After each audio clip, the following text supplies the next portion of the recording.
네, 오늘 에스겔서 8장의 제목은 하나님의 성전 내에서 행해지는 우상 숭배, 이렇게 제목을 정해 봤습니다. 에스겔 8장에서는 에스겔이 두 번째 하나님의 환상을 보게 됩니다. 우리 1장에서 보았던 그 환상 이후에 잠깐의 시간이 있고, 그리고 두 번째 환상을 보게 되는 거죠. 1절에 보게 되면 1절에 보게 되면 여섯째 해 여섯째 달, 왜 이렇게 달만 나와 있느냐 하면 그 에스겔서 1장에서 하나님의 말씀이 처음 임한 때가 유다의 19번째 왕인 여호야긴이 사로잡힌 지 5년 넷째 달 초닷새라고 했기 때문에, 그리고는 그 다음부터 1년 2개월이 지난 여섯째 해 여섯째 달이다, 이렇게 이야기하고 있는 거예요. 그래서 앞에 설명이 없고 여섯째 해 여섯째 달 이렇게 되는 거죠. 그때 하나님의 권능이, 여호와의 권능이 다시 또 임했다는 거예요. 1년 2개월 뒤에 하나님의 두 번째 권능이 에스겔에게 임하는데, 그 하나님의 형상이 나타나는 거죠. 하나님의 모습이 나타나는데, 불같은 형상이 있는데 허리 아래는 불같아요. 알아볼 수 없는 거예요. 불 같은 타는 거고, 허리 위에는 광채가 나는데 단새, 달아오른 새, 마치 용광로 같은데 대장간에 달궈진 새처럼 시뻘겋게 달궈진 새 같은 형상으로 하나님이 나타나셨어요. 그리고는 에스겔의 머리 터럭을 이렇게 잡아가지고 옮기시는 거예요. 옮기셔서 바벨론에 있던 에스겔이 순식간에 어디로 오게 되느냐? 환상 가운데서 예루살렘에 이르게 되는 거죠.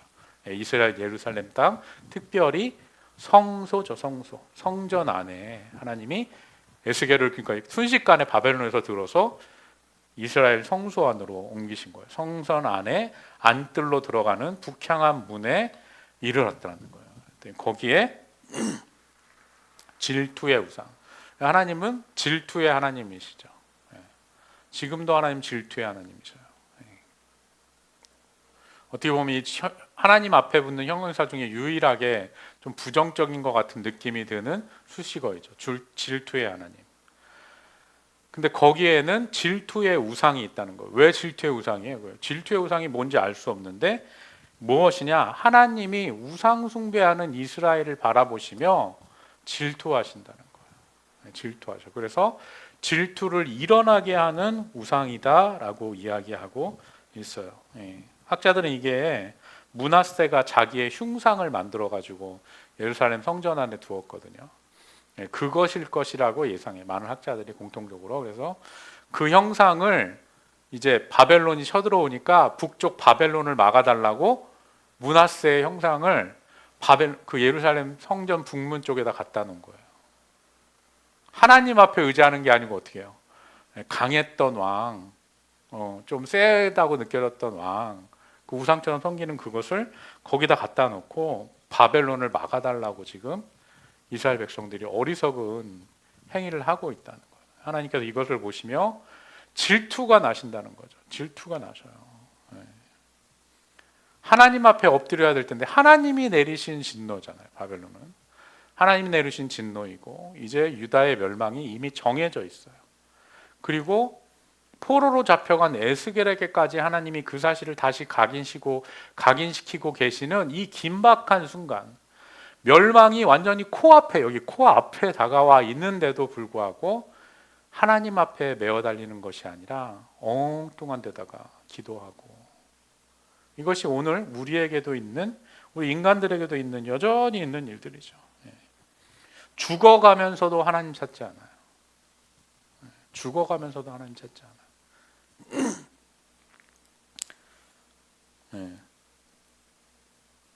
옛날에 하나님을 전하는 사람이 없어서 못 믿었다면, 오늘날 지금 한국은 죽어가면서도 찾지 않죠.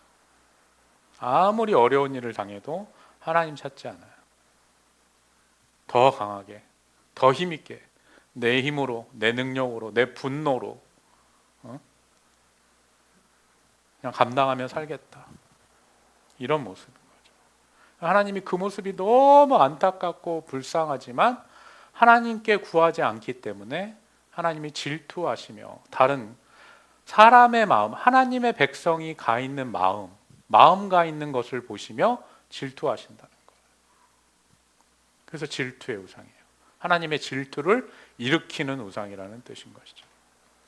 그리고 그 다음에 성전 내에서 행해지는 또 우상에 대해서 하나님이 우상을 왜 이것만 따로 이렇게 끄집어냈느냐? 하나님이 우상 숭배하는 것을 보시면 하나님이 질투하신다는 거예요. 질투. 우리나라 말에 여인의 질투에 온유월에 서리가 내린다. 온유월에도 서리가 내린다 했는데 하나님이 질투하시면 어떻게 되겠어요? 인간들에게 엄청난 재앙이 임하는 것이죠. 하나님의 심판은 결국엔 무엇이냐? 질투의 심판이에요. 하나님이 심판하시는 이유는 질투 때문에 질투. 하나님의 질투가 온 세상을 마지막 때에 세상을 사랑하는 인간들을 향하여 하나님의 질투를 쏟아내시는 것이 심판인 거예요, 여러분. 그래서 그럼 그 심판을 안 받는 사람은 누구냐? 하나님의 사랑을 받아들이고 우리도 어떻게 해요? 하나님의 사랑을 받은 우리가 하나님을 사랑하며 살 때 그래서 질투예요. 질투. 이 사랑의 감정에만 나타나는 현상이 질투인 거죠. 하나님 사랑하시는데 사랑받은 인간들이 하나님의 사랑을 멀리해, 무시해요. 그래서 질투가 일어나는 거예요. 그리고는 또 성전 뚫려 들어가는 어귀에 이르렀는데 담벼락에 구멍이 있어요. 그 구멍 하나가 이렇게 하니까 담벼락이 우르르 무너지는 거예요. 에스겔이 그 구멍을 이렇게 하니까. 그런 거죠. 성전 담벼락이 그렇게 무너질까요? 근데 무너지는 구멍 하나에, 여러분들 잘 아시는 것처럼 뭐 네덜란드의 그 뚝에 구멍이 생기니까 어린아이가 막 손을 막았다, 뭐 그 일화가 있는 것처럼 이 담이라고 하는 건 그 작은 구멍 하나에 무너지는 거예요. 믿음도 그러하죠. 인간의 마음도 그래요. 작은 구멍 하나에 무너지는 거예요. 우르르 무너져요. 그리고 거기에 문이 생기는데 그 문으로 들어가 보니 이스라엘의 온갖 사람들이 장로들과 제사장들과 예언자들도 다 나와서 하나님 앞에 드려져야 될 향로와 막 이런 것들을 들고 뭘 섬겨요? 우상을 섬겨요. 각약, 곤충, 짐승, 가증한 짐승, 사방의 벽에, 성전 안의 벽에다가 우상을 세워놓고 막 그걸 섬기는 거예요. 기가 막히죠. 어떻게 이런 일이 일어날 수 있을까 싶습니다. 온갖 우상을 섬겨요.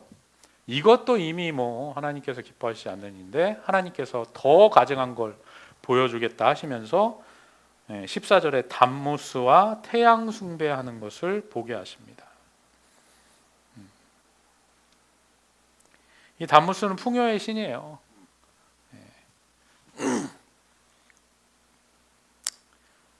바알, 가나안 신이 바알이라며 이 담무스는 수메르의 신이에요. 수메르가 뭐냐? 바벨론의 영향을 받아 수메르. 이들을 섬기며 이럴 성신을 섬겨요. 그러니까 하나님의 심판의 도구로 사용하시는 바벨론을 하나님이 심판의 도구로 사용하시는데 그것을 보고 하나님을 향하여 예배하고 하나님께 돌아오는 게 아니라 어떻게 해요? 오히려 자기들을 멸망시킨 민족들의 신은 또 우상은 받아왔어. 우상은 섬기는 거예요. 그러면서도 어떻게 해요? 끝까지 하나님께로 돌아오자. 이스라엘 백성이 이런 일이 어떻게 일어날 수 있겠느냐 싶지만 하나님의 백성들이 하나님의 성전 앞에서 이런 일을 행한다고? 말도 안 된다. 근데 오늘날 교회 안에도 이런 일이 일어나고 있어요. 하나님 섬긴다 하면서 어떻게 해요? 자기 출세 섬기고 내 부와 명예를 섬기고 내 가정의 성공을 섬기고 이게 하나님 기뻐하시지 않는 일인 거예요. 이것이 우상 숭배인 거예요. 정말 하나님을 예배하느냐, 날 구원하신 하나님에 대한 감사가 있는 곳이냐, 이것을 생각해 봐요. 이걸 싫어하신다 하나님이. 하나님의 성전 안에서 행해지는 우상 숭배라니까요. 성전 바꿔서 이방 민족들이 하는 게 아니에요.